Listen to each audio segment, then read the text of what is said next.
The entire family was frozen. Melissa, my brother Tyler's fiancée, stared at her phone in disbelief. Wait, you're that Olivia Bennett? The one who designed the Anderson Tower. In that single Google search, 20 years of being the family's overlooked failure shattered. The air at our rehearsal dinner seemed to crystallize, suspended between two realities, the one where I was invisible and this new one, forming right before my eyes. Have you ever felt completely misjudged by your own family? If you're watching from a place where your family made you feel small, hit that subscribe button and join me on this journey of recognition that took 34 years to arrive. I'm going to take you through the exact moment my family's perception of me shattered like glass, and the aftermath that changed everything. Growing up, I learned early that middle children truly get forgotten. At 34, I built a successful career as an architect under the name OB Designs. It was a deliberate choice to separate my professional success from my family's constant undermining. My brother, Tyler, at 36, was the golden child, the firstborn son who followed my dad into finance. My younger sister, Emma, 30, was the baby of the family who could do no wrong, even when she dropped out of college twice before settling into a mediocre marketing job. My parents, Richard and Diana Bennett, never tried to hide their favoritism. Dad would beam with pride showing off Tyler's trophies, while my art competition medals collected dust. Mom would spend hours on Emma's school projects, but told me, "Figure it out yourself, Olivia. You're supposed to be the smart one." I still remember my high school graduation.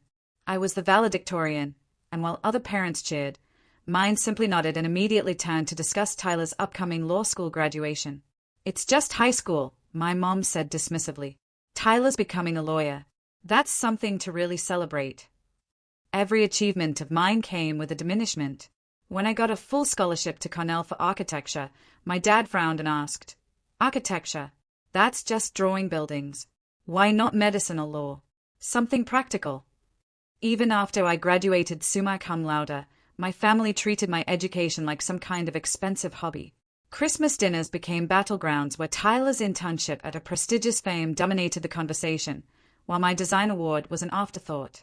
"Oh, Olivia's still drawing her little buildings," my father would tell relatives, as if I were a child with crayons, not a professional creating actual structures where people lived and worked. After years of fighting for recognition, I made a conscious decision during grad school. I would stop seeking their approval. I would build my life and career completely separate from their perception of me. When I started at Schaefer and Associates in Chicago, I introduced myself as OB Bennett, which eventually became my brand, OB Designs. Using a pseudonym wasn't just for clients. It was a wall between my successful professional identity and my family's dismissive one. In client meetings, I was a rising star. At family gatherings, I was still the underachiever who drew buildings. The irony only grew as my career flourished. By 30, I had led the design team on 3 major commercial projects. By 32, I was heading my own division. All the while, my family still asked when I was going to get a real job or settle down. Now, approaching my father's 60th birthday dinner, I dreaded the familiar patterns. I had just completed the Anderson Tower project, a $200 million skyscraper featured in Architectural Digest. My design was being hailed as innovative, but I knew at dinner I'd be relegated to the role of the underachieving middle child while Tyler's recent promotion and Emma's new condo were treated as earth-shattering accomplishments. I packed my bag for Boston with a familiar weight in my chest. Hidden in my luggage was the latest Architectural Digest with my work on the cover, a magazine I knew would never see the light of day at family dinner. The contrast between my professional and personal worlds was stark. In Chicago, I was Olivia Bennett of OB Designs, the architect whose revolutionary approach to sustainable urban spaces had transformed the downtown skyline. My office overlooked Michigan Avenue, and industry leaders sought meetings with me. The Anderson Tower had been my breakthrough. When Westfield Development approached our firm, I fought to lead the project, despite being younger than most architects assigned to such high-profile work. "This isn't just about another tall building," I told the board during my pitch. "This is about creating a vertical community that changes how people experience urban living." I won the project by showing them my portfolio, like my family had never bothered to see. For 36 months, I poured everything into that design, working 18-hour days, sacrificing weekends and relationships. The result was a 60-story masterpiece of glass, steel, and green technology that generated 30% of its own energy and incorporated vertical gardens. When the tower was completed, the mayor attended the ribbon-cutting ceremony. My photo appeared in the Chicago Tribune, the Wall Street Journal, and specialized architecture publications worldwide. Industry blogs called it a career-defining achievement. 3 universities had asked me to give guest lectures, yet not one family member called to congratulate me. I had tried sharing my success before. During Emma's college graduation, I mentioned an office building I designed had won a regional award. "That's nice, Dee," my mom said, barely looking up. "Did you hear Tyler's firm is handling the Westbrook merger? $50 million. Now that's impressive." Another time, I sent my parents photos of a community center I designed for an underserved neighborhood. "Pretty building," my dad commented in an email reply, before immediately pivoting to 5 paragraphs about Tyler's new BMW. After each dismissal, I retreated further. I stopped mentioning projects. I declined to correct their assumptions. When they asked about my drafting job, I gave vague answers. I downplayed my role, knowing any success would be dismissed. I used as a comparison where I'd be found wanting. The morning before leaving for Boston, my boss called with news that would have had anyone else shouting from the rooftops. "Olivia, the Singapore Plaza Committee loves your preliminary designs. They want to fast-track the project with you as the lead architect. This is a $350 million development that will put you in the international arena." I thanked him, accepted the project, and then told absolutely no one as I packed for my father's birthday weekend.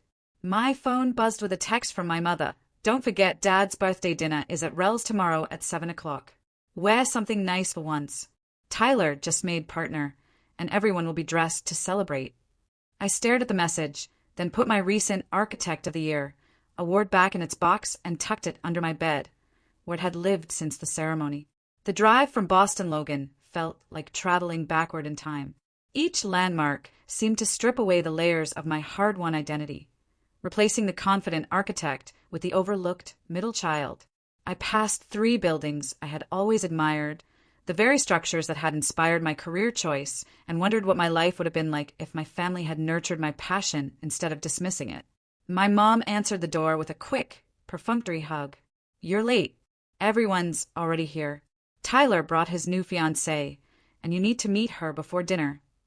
"No, how was your flight?" or "Good to see you." Just immediate redirection to the family favorite. "Nice to see you too, Mom," I said, carrying my own bag inside as she had already turned away. The house was filled with extended family, uncles, aunts, cousins, all gathered for Dad's milestone birthday. I made my way through a gauntlet of superficial greetings and thinly veiled assessments. "Still not married? Your biological clock isn't getting any younger," from Aunt Patricia. "Chicago, huh? Not exactly New York or London, is it?" from Uncle Stephen, as if my city choice indicated a lack of ambition. "Drawing buildings? Still paying the bills?" from Cousin Mark, with a tone that suggested he was surprised I could support myself at all. Each interaction reinforced the family narrative. Tyler was the successful one, Emma was the precious one, and I was just Olivia, the one who hadn't quite lived up to expectations. I spotted Tyler across the room, his arm around a petite woman with curly auburn hair, who I assumed was Melissa. They were surrounded by an admiring circle of relatives, all leaning in to catch whatever important insights the golden child might dispense about the financial markets. My father intercepted me before I could reach the bar. "Olivia, you made it." He gave me a brief, distracted hug. "Still drawing your little buildings out in Chicago?" Without waiting for an answer, he continued. "Tyler just made partner at Harrison and Wild, the youngest partner in the firm's history. He's brought his fiancée, a brilliant girl who works in medical research. You should talk to her about getting into a more serious field." I bit back the retort that architecture was in fact a serious field, and that my little buildings included a $200 million skyscraper currently changing Chicago's skyline. Instead, I smiled tightly and headed for the wine. Emma cornered me by the kitchen, bubbling with excitement about her recent promotion to junior marketing manager and the one-bedroom condo she had just purchased. "It's in Somerville, not exactly downtown, but the location is up and coming," she gushed. "I have so many design ideas. Maybe you could give me some tips since you do that interior decorating thing." "I'm an architect, Emma. I design buildings, not interiors," I corrected gently, knowing it would make no difference. Same thing, basically, she waved dismissively. Anyway, Mom and Dad are helping with the down payment. They're so supportive. Did you need their help when you bought your place? I hadn't. My Chicago loft had been purchased entirely with my own money, but I knew mentioning that would be met with disbelief or diminishment. I managed, I said simply, taking another sip of wine. Eventually, I made my way to Tyler and Melissa. My brother gave me the same cursory hug everyone else had offered. Liv, this is my fiancée, Melissa Chin. Melissa, my sister Olivia. She lives in Chicago and does something with buildings. I extended my hand. It's architecture, actually. Nice to meet you, Melissa. Architecture. That's fascinating. What kind of buildings do you work on? She asked with what seemed like genuine interest. Before I could answer, Tyler laughed. Don't get her started, or she'll bore you with talk about door frames and window placements all night. Melissa frowned slightly at Tyler, but the moment was interrupted by my mother announcing it was time to leave for the restaurant. As we gathered our things, Melissa fell into step beside me. I've always been interested in architecture, she said quietly. My father is a structural engineer, so I grew up around building plans. For the first time since arriving, I felt a small connection. What kind of projects does he work on? Recently, he consulted on the Anderson Tower in Chicago. Do you know it? It's this amazing new skyscraper with... Melissa, come on. Tyler called from the front door. You're riding with us. She gave me an apologetic smile and hurried away, leaving me with the surreal knowledge that her father had likely worked on my building without any idea that the lead architect was his future brother-in-law's supposedly underachieving sister. Rello's was Boston's newest upscale Italian restaurant, the kind with imported marble and prices that made you wince. The seating arrangement was no accident. Tyler and Melissa directly beside my parents, with Emma on my mom's other side. I was relegated to the far end of the table, between Aunt Patricia and Cousin Mark, as far from the center of attention as possible. The waiter had barely taken our drink orders when Tyler cleared his throat. Before we get started, I'd like to make a toast, he announced. Not only to Dad's 60th, but I have some news. Harrison and Wild has officially named me partner, the youngest in the firm's 90-year history. The table erupted in applause. My father's face glowed with the special pride he reserved exclusively for Tyler's achievements. That's my boy, Dad beamed, clapping Tyler on the shoulder. Always knew you'd make it to the top. Bennett men always do. Mom was already on her phone, posting the news to Facebook. We need to get pictures of you by the partner's plaque when it goes up, she insisted. The next 20 minutes were consumed with questions about Tyler's promotion, how much his salary would increase, his new responsibilities, which executives had personally congratulated him. Each detail was met with rapt attention. When that topic finally exhausted itself, Emma seized her moment. I have news, too. I closed on my condo yesterday, and I got that promotion to junior marketing manager. More applause, more congratulations, though notably less enthusiastic than for Tyler. Still, my parents beamed. Look at our little Emma, all grown up with her own place, Mom gushed. The conversation shifted to Emma's condo, her promotion, her office politics. I sat quietly, sipping my wine.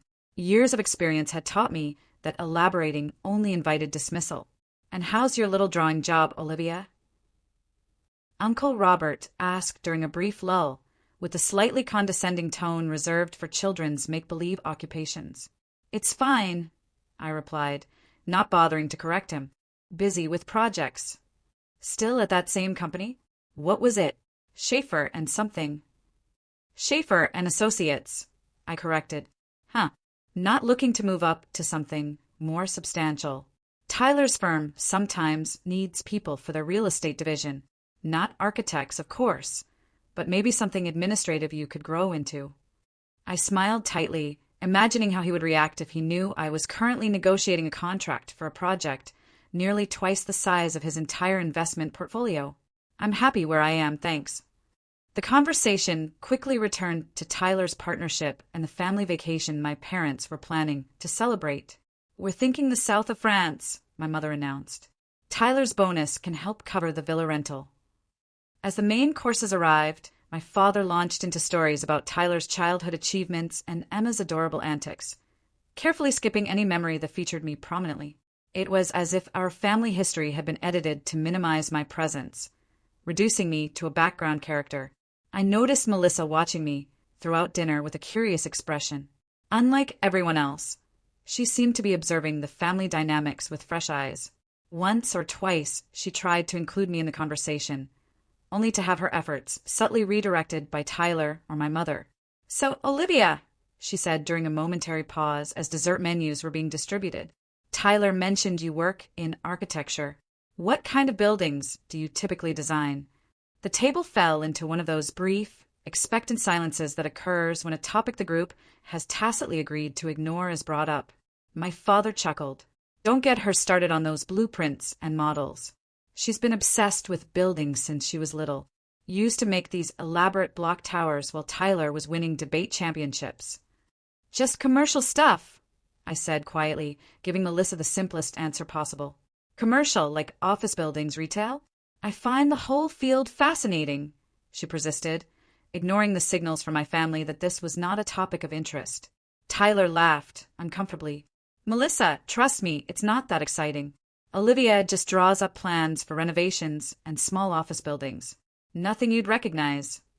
Something in his dismissive tone must have triggered Melissa's curiosity. She tilted her head slightly. "What's the name of your firm again? Maybe I've seen some of your work." "Schaefer and Associates," I repeated, aware that everyone at the table was now shifting uncomfortably. "And do you work under your own name, or does the firm put the lead architect's name on projects?" she asked. I hesitated, feeling the weight of my family's attention. For years, I had maintained the separation between OB Designs and Olivia Bennett, the disappointing middle child. But something about Melissa's genuine interest made me answer honestly. "I design under OB Designs. It's a professional name I use." Melissa's eyes widened slightly. She pulled out her phone, her fingers moving quickly across the screen.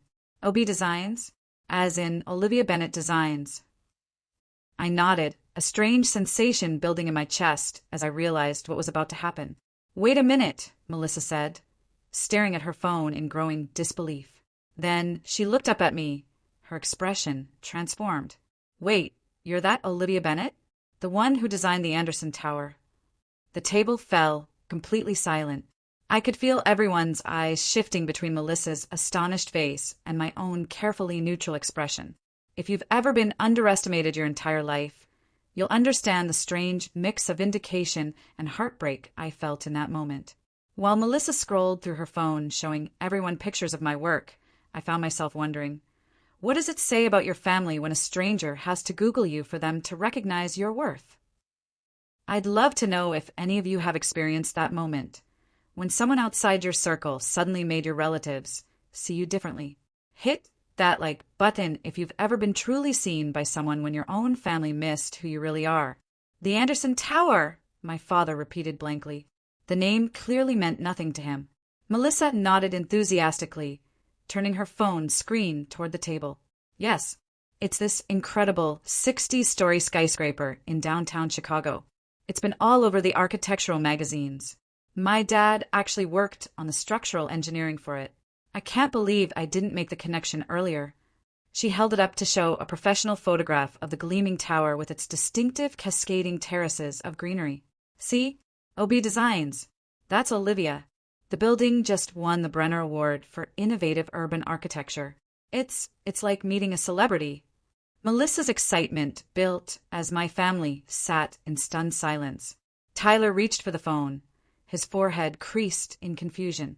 "This can't be right. Olivia doesn't design skyscrapers." "I do, actually," I said quietly, speaking up for the first time.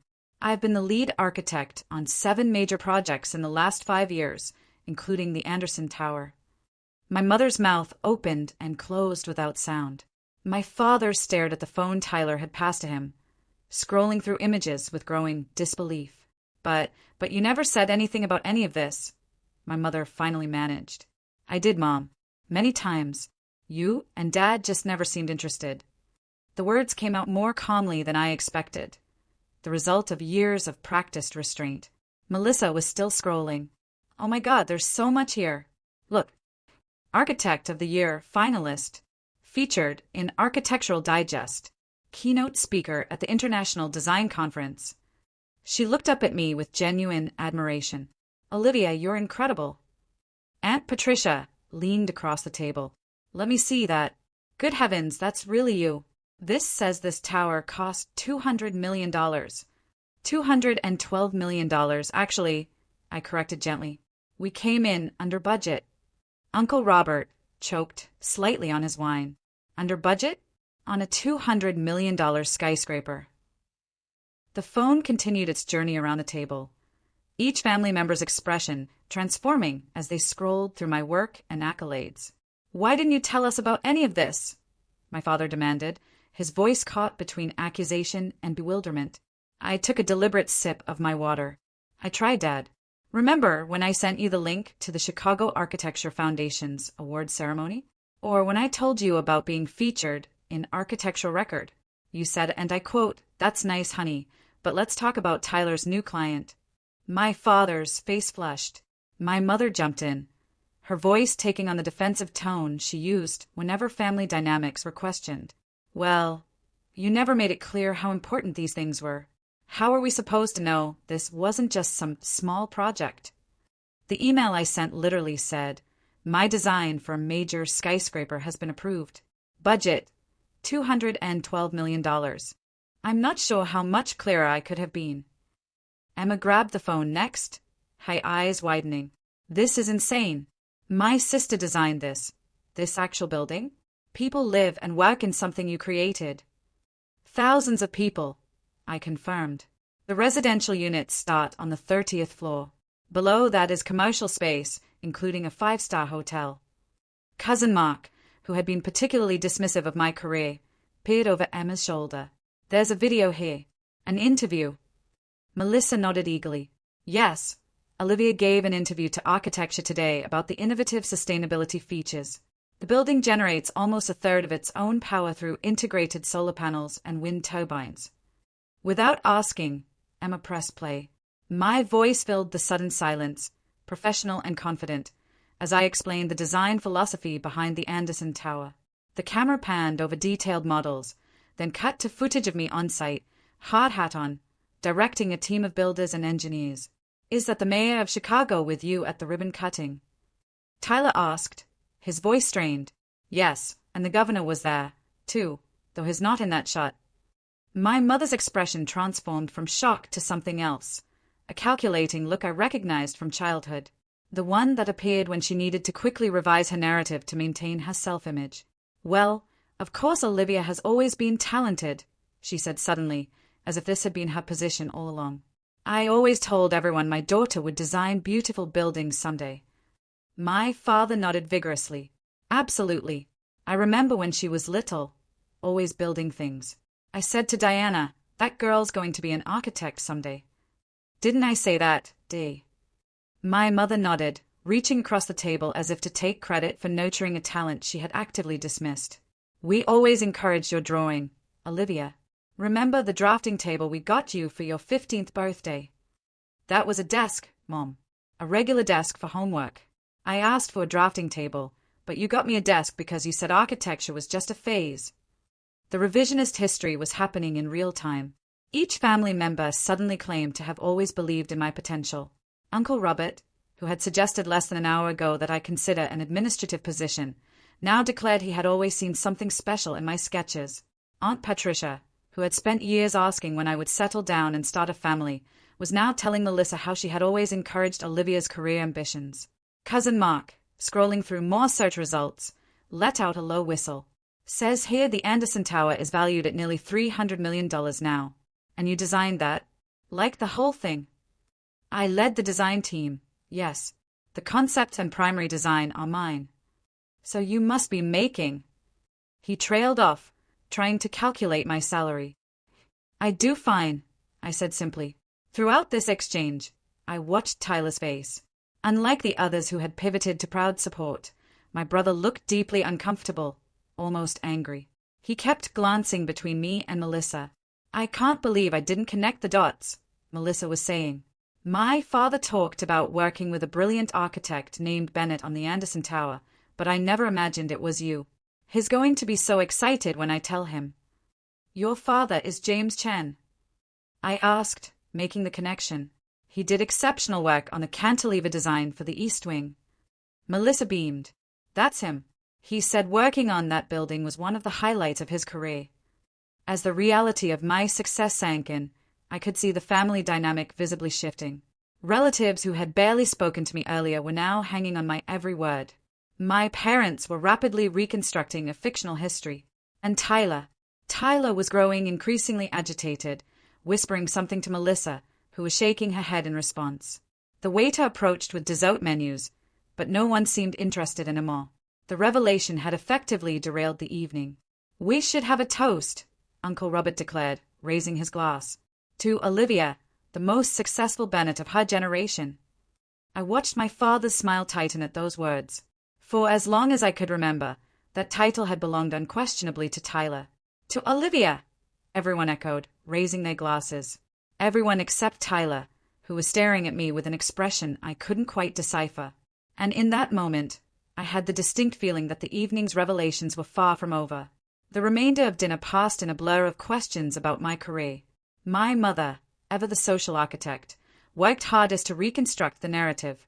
Olivia always was our creative one, she told Melissa, as if sharing a cherished family truth rather than crafting it on the spot. Richard and I knew from the time she built that elaborate dollhouse that she had a special talent for spatial design. The dollhouse she referenced had been a science project that received minimal acknowledgement when I brought home an A+. My father had glanced at it and said, "Nice box, Olivia," before turning back to Tyler's baseball statistics. I always tried to nurture that creative spark, my mother continued, her revisionist history expanding with each glass of wine. Remember how I enrolled you in that summer art program, Olivia? What I remembered was begging to attend an architecture camp at MIT and being told it was too expensive and impractical, while Tyler's lacrosse camp and Emma's horse riding lessons were deemed essential investments. My father was handling the revelation differently, attempting to claim credit through genetics. She gets the mathematical precision from my side of the family, he informed Uncle Robert. My father was excellent with spatial reasoning, could build anything with his hands. Grandfather Bennett had indeed been handy, but my father had never before connected those traits to me or my career. Now, suddenly, they were part of a proud family tradition I was continuing. Did you know about this? I overheard Aunt Patricia whisper to Emma. Emma shook her head, looking genuinely stunned. She mentioned designing some buildings, but I thought it was like renovations or small offices or something. Not famous skyscrapers. Tyler must have known, Aunt Patricia concluded. They always were close. They weren't entirely wrong. Tyler and I had been close as children before achievements and parental attention created a gulf between us. But his behavior tonight suggested he knew more than he had let on. As dessert was served, the questions became more specific. How many people work under you? Uncle Robert asked, his tone completely transformed. I lead a team of 17 architects and designers, plus project managers and support staff. And you're in charge of all of them, making the decisions. The surprise in his voice was impossible to miss. That's generally what lead architect means. Yes, I replied, unable to completely suppress the edge in my voice. My cousin Mark, who had spent years making dismissive comments about my artistic hobby, was now particularly interested in the financial aspects. So a project like that Anderson Tower, the architect must get a pretty substantial fee, right? Like, what are we talking about, percentage-wise? I met his gaze, steadily. That's not something I discuss at family dinners, Mark. As the table talk continued, I excused myself to use the restroom. To my surprise, Melissa followed me. In the elegant marble bathroom, away from the family's prying ears, she turned to me with an apologetic expression. I hope I didn't create an uncomfortable situation out there. I was just so excited when I realized who you were professionally. I smiled at her. You didn't do anything wrong. If anything, you just pulled back a curtain that's been hanging for a very long time. She hesitated, then said quietly, I think Tyler knew about your success. I mean, he's your brother. What makes you say that? A few weeks ago, we were discussing career paths, and I mentioned my interest in architecture. He told me his sister was involved in that field, but immediately changed the subject. When I asked more, he said something about you working on small projects and then started talking about his new case. I absorbed this, turning it over in my mind. Did he ever mention the Anderson Tower to you? No, but, she hesitated, when my father mentioned working on it and spoke about the brilliant lead architect.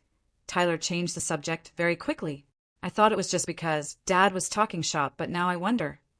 We were interrupted by my mother entering, her smile brittle and eyes calculating. There you two are. Everyone's wondering where you disappeared to. Melissa gave me a meaningful look before leaving, squeezing my arm gently as she passed. Left alone with my mother, I waited for whatever carefully constructed statement she had prepared. "Olivia," she began, her voice taking on the hurt tone she used when she felt her authority as family matriarch was being challenged. "I can't understand why you kept all this success a secret from us. We're your family. We should have been the first to celebrate your achievements." I met her eyes in the mirror. "It wasn't a secret, Mom. I told you about every major project, every award, every publication. You and Dad just never showed interest." "That's simply not true," she protested, turning to face me directly. "We always supported your career. Mom, when I won the Urban Design Excellence Award last year, I called to tell you. You said, 'That's nice, dear,' and then talked for 20 minutes about Emma's new boyfriend." "Well, I didn't realize how important it was," she insisted. "You should have made it clearer." It was a nationally recognized award presented by the American Institute of Architects. How much clearer should I have been? My mother's expression hardened slightly. "There's no need to take that tone. We've always been proud of all three of our children equally." The blatant revisionism was almost breathtaking. "Mom, when was the last time you visited me in Chicago? Or asked to see any of my projects? Or even asked a detailed question about my work?" She blinked rapidly. "We've been very busy with Tyler's career and Emma's transitions, and you never seemed to need our support the way they did." And there it was, the truth. I had been independent out of necessity, not choice, and that independence had been used to justify further neglect. When we returned to the table, the dynamic had shifted again. My father was now showing everyone his phone, where he had apparently found an architectural magazine article featuring my work. "I remember seeing this issue," he announced as we approached. I said to Diana at the time, "Our Olivia is really making a name for herself." The blatant lie hung in the air. I knew for a fact he had never seen that article, because when I'd sent him the link, he had replied with a text clearly meant for my mother. "Olivia sent another thing about buildings. Do I need to respond?" As we prepared to leave the restaurant, I was cornered by Tyler, his expression tense and defensive. "Why didn't you ever tell us about all this?" he demanded in a low voice. "I did tell you, Tyler. Repeatedly. You just weren't listening." He shifted uncomfortably. "Well, you didn't make it sound like such a big deal. How was I supposed to know you were designing famous buildings?" I studied his face, seeing something beyond simple surprise. "Did you know about the Anderson Tower?" A flicker of guilt crossed his features before he could mask it.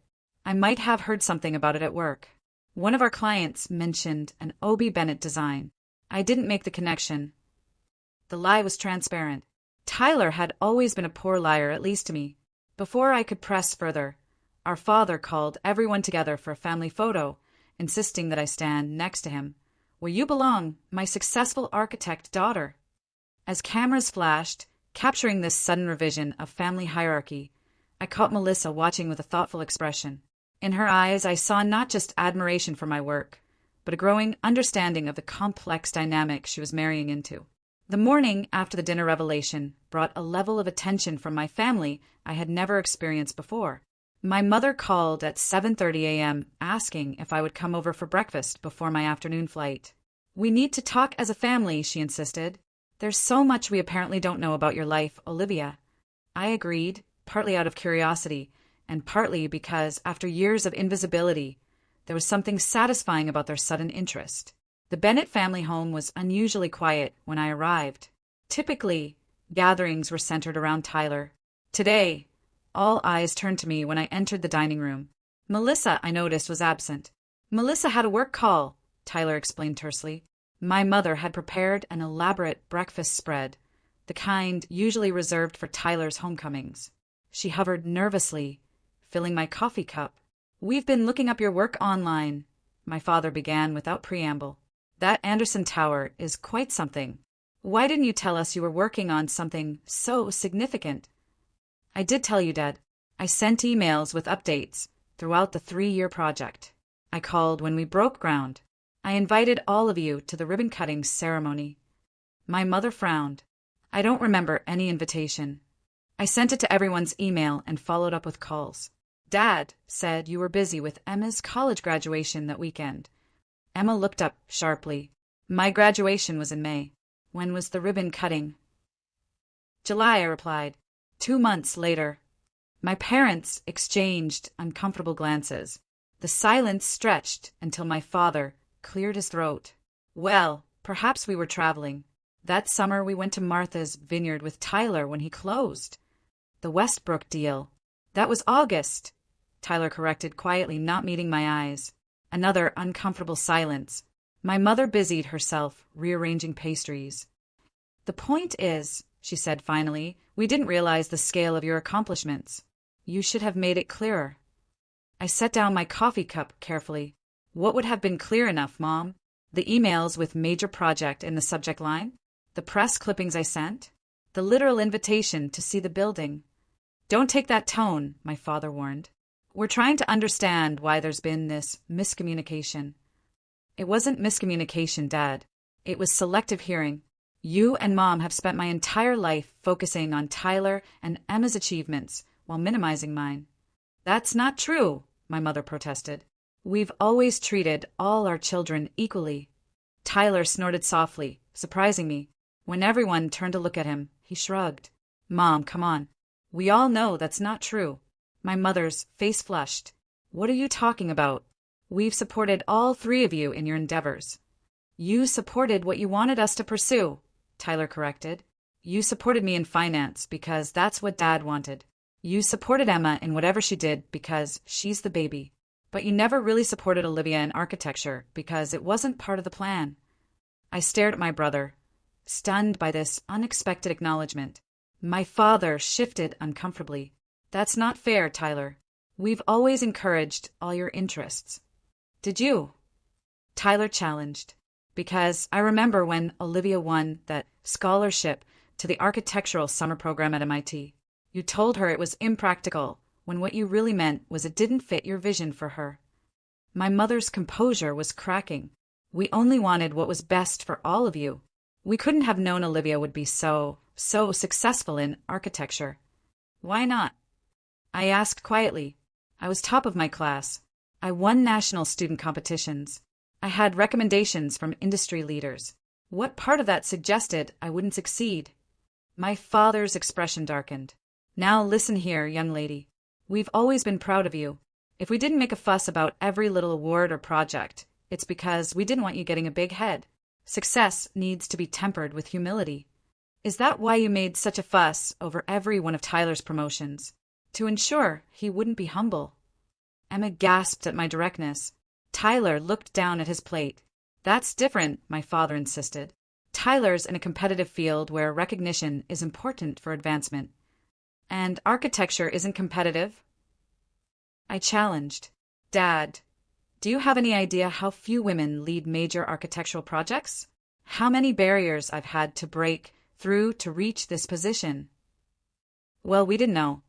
"You didn't want to know," I corrected. "Every time I tried to share my world with you, you redirected the conversation to Tyler or Emma." My mother's hands trembled as she refilled coffee, cups no one had asked for. "I think you're being unfair, Olivia. We've always been interested in your life. When was the last time you visited me in Chicago, Mom? When was the last time you asked about my work without immediately changing the subject?" She had no answer. Tyler cleared his throat. "I need to say something." He looked directly at me for the first time that morning. "I knew about the Anderson Tower. I knew about most of your projects." The admission hung in the air. "How long have you known?" I asked quietly. "A few years. One of our firm's clients is an investor in commercial real estate. He mentioned a brilliant architect named Obie Bennett, who was revolutionizing urban design. I connected the dots. And you never said anything? Never congratulated me? Never corrected Mom and Dad when they dismissed my career? Tyler had the grace to look ashamed. No. Why? He hesitated, then spoke with reluctant honesty. Because it was easier if you were the underachiever. It maintained the family balance. Tyler, my mother gasped. It's true, Mom. We all had our roles. I was the successful one.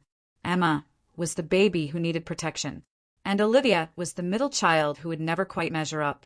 That's how it always worked. That's a terrible thing to say, my father protested. Is it? Then why did you both panic whenever Olivia showed signs of outshining me? Why did you change the subject whenever she mentioned achievements? Why did you consistently minimize her success while exaggerating mine? The questions seemed to pierce my father's defenses. His shoulders sagged slightly. I suppose, he began slowly, I suppose there's some truth to that. It wasn't conscious, but... It wasn't just unconscious, Dad, Tyler pressed. You actively discouraged Olivia's career because it threatened the family narrative. My mother was crying now. We never meant to hurt you, Olivia. We didn't understand the architecture world. It seemed so uncertain. There's more, Tyler admitted, looking at me directly. I interviewed at Schaefer and Associates 5 years ago for their legal department. The revelation hit me like a physical blow. You interviewed at my firm and never told me? He nodded. I didn't get the position. The feedback was that I wasn't a good culture fit. When I found out later that you were rising quickly there, I resented it. I told Mom and Dad not to make a big deal about your career. You deliberately sabotaged my relationship with our parents. The hurt was sharper than I had expected. I didn't see it that way at the time. I told myself I was protecting the family dynamic. But yes, I suppose that's what I did. Emma, who had been quiet, suddenly spoke up. I've been jealous of you for years. All eyes turned to her. You've always been so self-sufficient, so focused. I kept waiting for you to fail, so I would feel better about my own directionless life. But you never did. And instead of being inspired by you, I joined Mom and Dad in pretending your success wasn't happening. The admissions were coming now, like a dam breaking.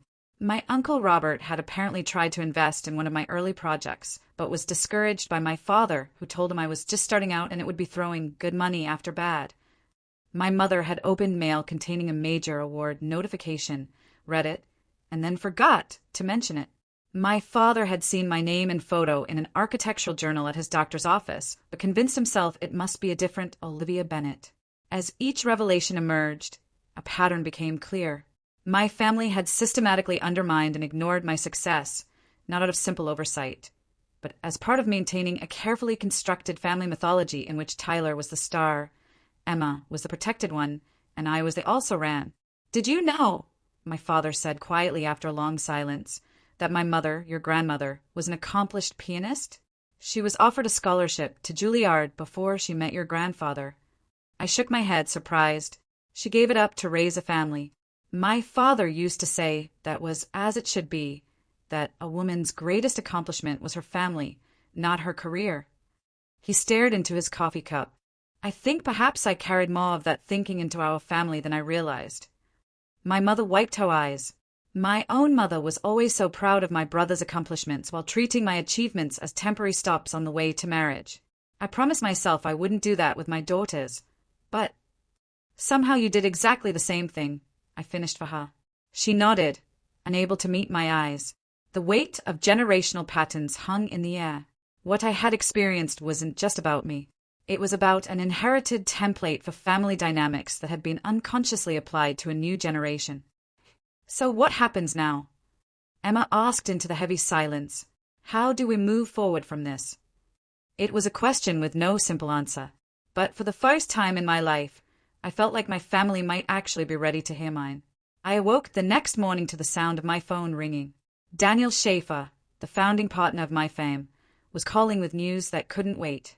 Olivia, the Singapore committee has moved up their timeline. They want final approval on preliminary designs by next Friday, which means we need you back in Chicago for meetings starting Monday. I glanced at my packed suitcase, already prepared for my scheduled afternoon flight. I'll be there, Daniel. No problem. There's more, he continued. The Venice Biennale Committee reached out. They want the Anderson Tower featured in next year's exhibition, with you presenting. It's a tremendous honor.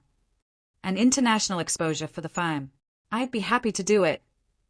After we hung up, I sat on the edge of the bed, contemplating how differently this call would have played out just 2 days ago. Before Melissa's Google search, I would have kept this news to myself. Now, I wondered how my family would react, and whether I even wanted to share it with them. Downstairs, my family was gathered for breakfast. The atmosphere was noticeably different, charged with an awkward awareness of our previous day's confrontation. My mother had prepared an elaborate spread, her typical response to family tension. "Good morning, Olivia," she said with forced brightness. "I made your favorite blueberry pancakes." They hadn't been my favorite since I was 12, but I thanked her and took a seat.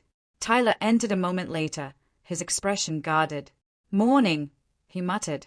Emma, surprisingly, was already engaged in a conversation with my father about architecture, a topic I had never heard them discuss. "So the structural support has to be calculated based on the total weight?" she was asking. My father nodded, looking slightly out of his depth. "That's my understanding. Olivia would know better, of course." All eyes turned to me expectantly.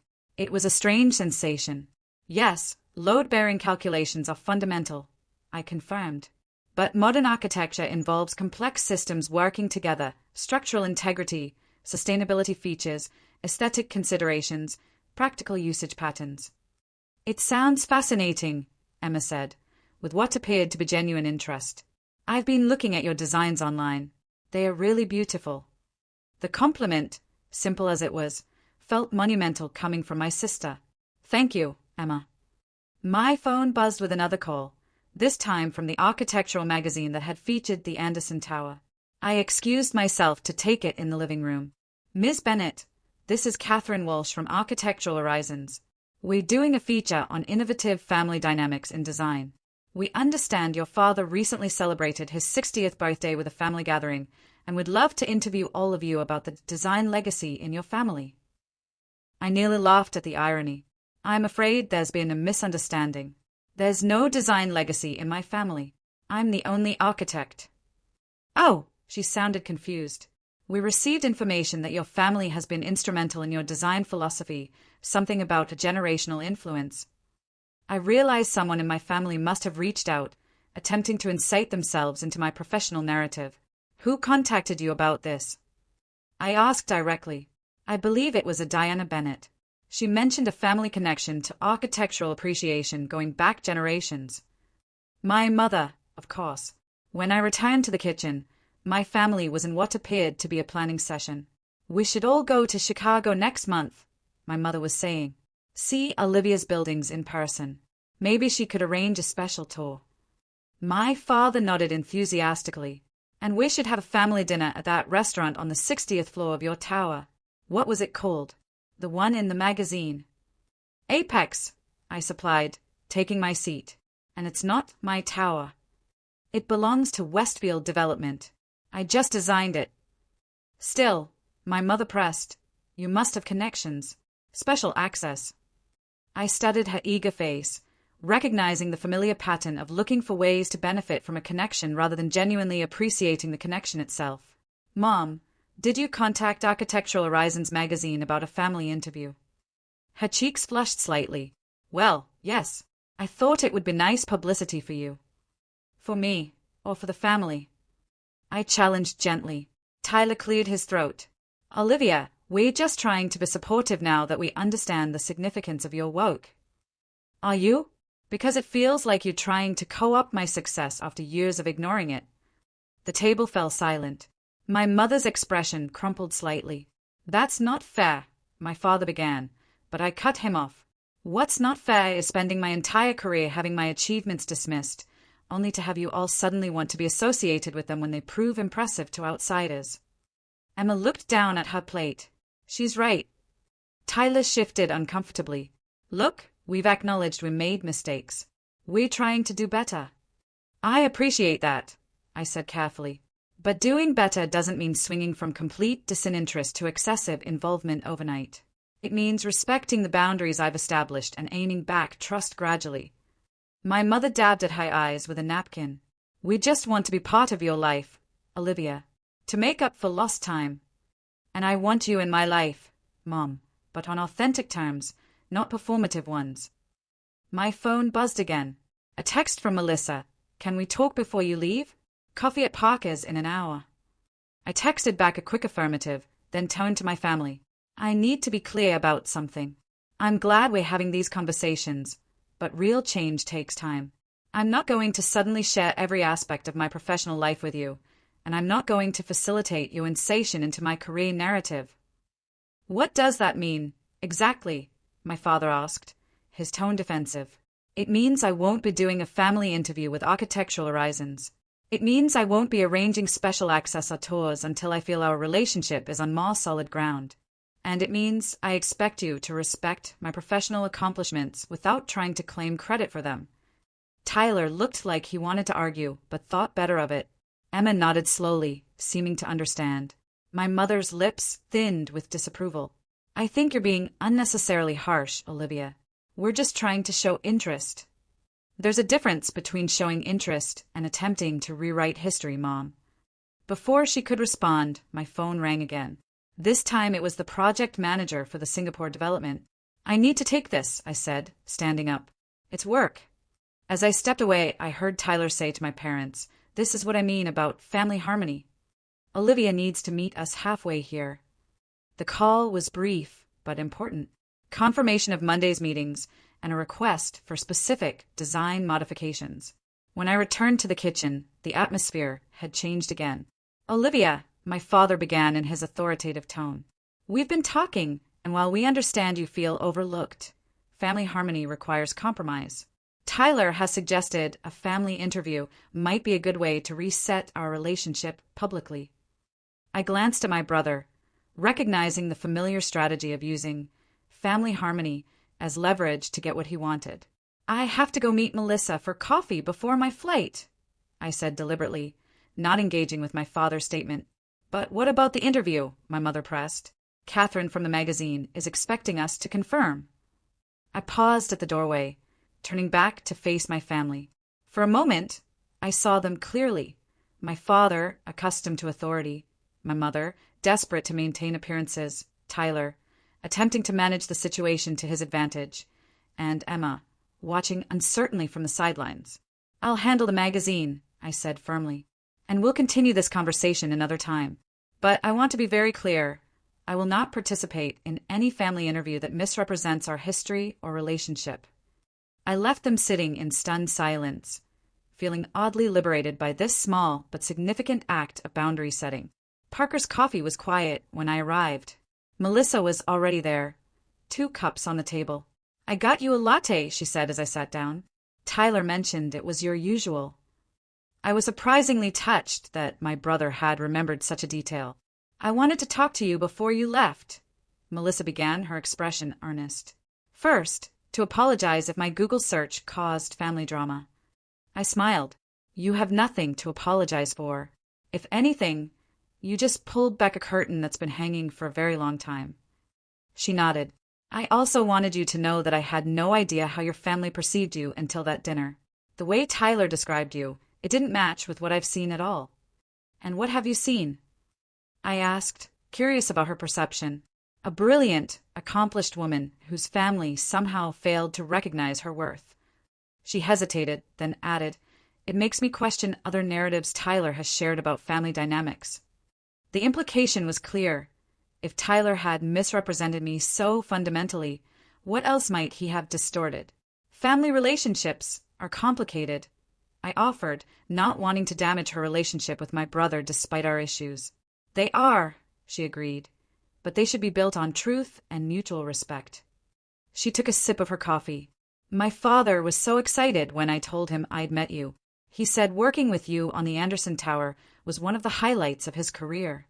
Your father is exceptionally talented. The cantilever solution he developed for the East Wing was innovative. She smiled. He said the same about your design integration. We talked for nearly an hour, the conversation flowing naturally from architecture to family dynamics to her research work. I found myself genuinely liking this woman who had unwittingly catalyzed such significant change. As we prepared to leave, Melissa hesitated. "Olivia, can I ask you something personal?" "Of course. How do you build authentic relationships when people have preconceived notions about you?" The question resonated on multiple levels: professional, personal, familial. "I think you start by being true to yourself, even when it's uncomfortable for others," I replied after consideration. "And you recognize that authentic relationships can handle truth, even difficult truth." She nodded thoughtfully. "That's what I believe, too." She hesitated, then added, "I hope, whatever happens with your family dynamics, that you and I can develop a real friendship." As I headed to the airport later that afternoon, I felt a strange mixture of emotions: lingering hurt from years of dismissal, cautious hope for potential change, and a new clarity about my own boundaries. My phone buzzed with a text from Emma. "I've enrolled in an intro to architecture class at the community college. Not trying to copy you, just inspired to learn more about what you do." It was a small step, but perhaps a meaningful one. Another text arrived from my mother. The magazine understood. "You're too busy for a family feature. We respect your decision. Your father and I are trying to understand. Progress, however incremental." The final text came as I was boarding my flight, a message from Tyler that simply read, "We need to talk." Not about the magazine. About the firm interview 5 years ago. There's more to that story. I put my phone in airplane mode, leaving that conversation for another day. As the plane took off, I looked down at the receding city of my childhood, reflecting that relationships, like buildings, require solid foundations to withstand pressure. Perhaps now, with truth exposed, we could begin to rebuild on more authentic ground. 6 months after the revelation at my father's birthday dinner, I stood on stage at the International Design Awards in London, accepting the prestigious Vanguard Prize for Innovative Urban Architecture. The Anderson Tower had not only transformed Chicago's skyline, but had also set new standards for sustainable design. As I concluded my acceptance speech, I glanced toward the audience where, somewhat surreal, my entire family sat watching. My mother dabbed at her eyes with a handkerchief. My father sat straight and attentive. Emma beamed proudly, and Tyler, seated beside Melissa, now his wife of 3 months, offered a small but genuine nod of acknowledgement. Their presence represented not a complete healing of our family dynamics, but a work in progress, one that had required difficult conversations, boundary setting, and a gradual rebuilding of trust. The months following the Google revelation had brought significant changes. After our confrontation, Tyler had finally shared the full story about his interview at my firm. His rejection hadn't been about cultural fit, as he'd claimed. He had actually name-dropped me, suggesting that, as his sister, I could put in a good word. The hiring committee said that kind of nepotistic thinking was exactly what they didn't want in their legal department. I was humiliated, and instead of owning my mistake, "I blamed you for it," he had admitted during a tense but honest conversation. My parents had struggled most with adjusting their perspectives. Years of ingrained patterns proved difficult to change overnight. My mother still occasionally slipped into her old habits of diminishment, though now she would catch herself and apologize. My father vacillated between my daughter, the famous architect, and awkward attempts to connect with my professional world. Emma, surprisingly, had made the most genuine effort. She had completed her intro to architecture course and discovered a real interest, not to compete with me, but as her own exploration. She had even applied for a marketing position at a small architecture firm in Boston. As we gathered for dinner after the award ceremony at an elegant restaurant overlooking the Thames, I observed the subtle shifts in our family dynamic. The conversation no longer revolved exclusively around Tyler's accomplishments. My parents asked thoughtful questions about my current projects. Emma enthusiastically shared her experiences working with architects. "The Singapore Plaza is entering the final design phase," I explained when my father inquired about my current work. "Construction should begin next spring." "That's the $350 million project, right?" he clarified, showing he had been paying attention to details I'd shared. "Yes, it's actually expanded to $400 million with the addition of the Eastern Wing." My mother, who had been consulting her phone, looked up with a smile. "I've been reading about sustainable design trends. The article mentioned your approach to integrated green spaces as revolutionary. 6 months ago, I would have been shocked by her awareness of industry terminology. Now, it represented her genuine efforts to engage with my world. Tyler, who had been relatively quiet, finally spoke up. I referred one of my firm's clients to your team last month, a commercial development in Seattle. I nodded, acknowledging this professional olive branch. Lisa Chung mentioned that. We're reviewing the preliminary requirements now. Melissa squeezed Tyler's hand supportively. Since their wedding, where I had served as a bridesmaid, she had consistently acted as a positive influence. Her presence seemed to temper Tyler's competitive instincts and encourage more authentic communication.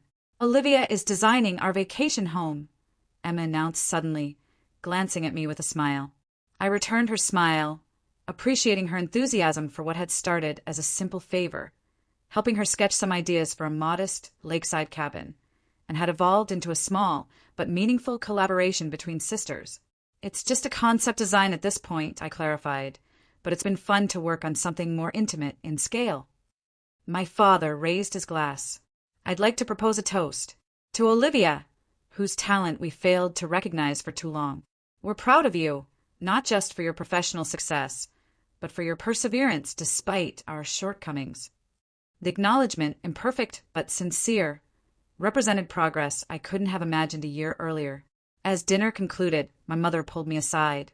There's something I've been meaning to give you, she said, removing a small package from her purse. I found this while going through some old storage boxes. Inside was a faded blue ribbon attached to a small medal. I recognized it immediately, the prize from my first architectural design contest in 7th grade. I kept it, she said softly. All these years.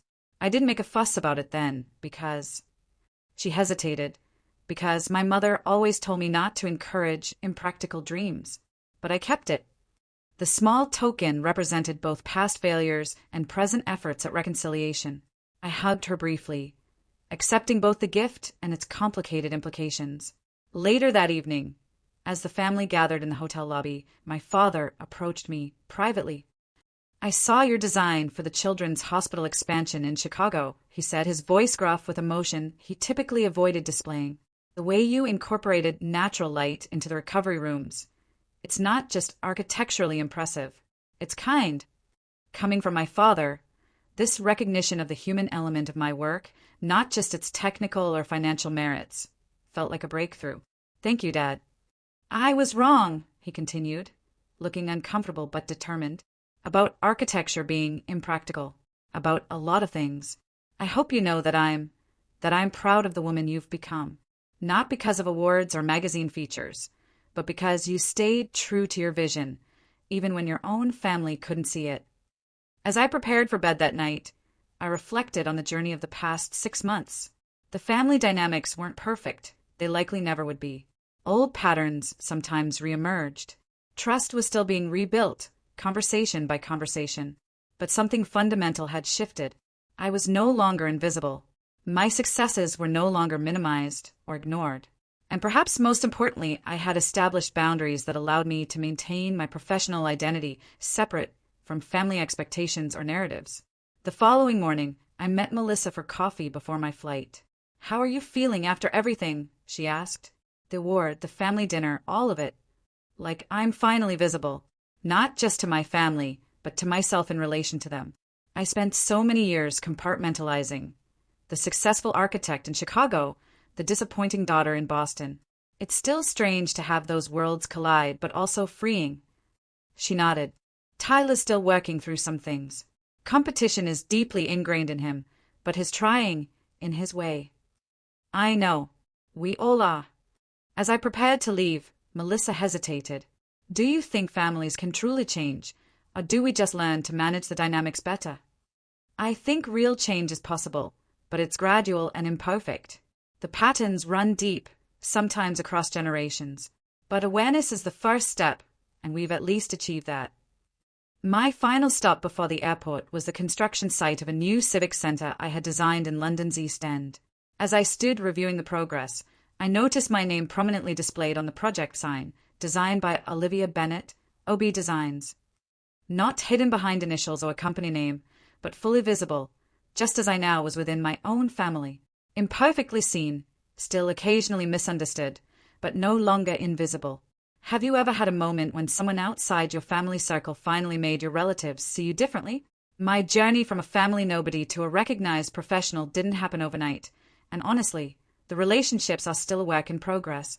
Family dynamics run deep, and sometimes it takes an outsider's perspective to break through patterns we've all been stuck in for years.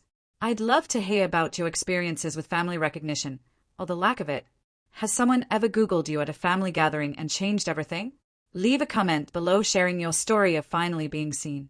If this resonated with you, please hit that like button, subscribe for more authentic family stories, and share this with someone who might need to hear that their value isn't determined by their family's perception. Thank you for being part of this community where we can talk honestly about the complicated journey toward authentic family relationships.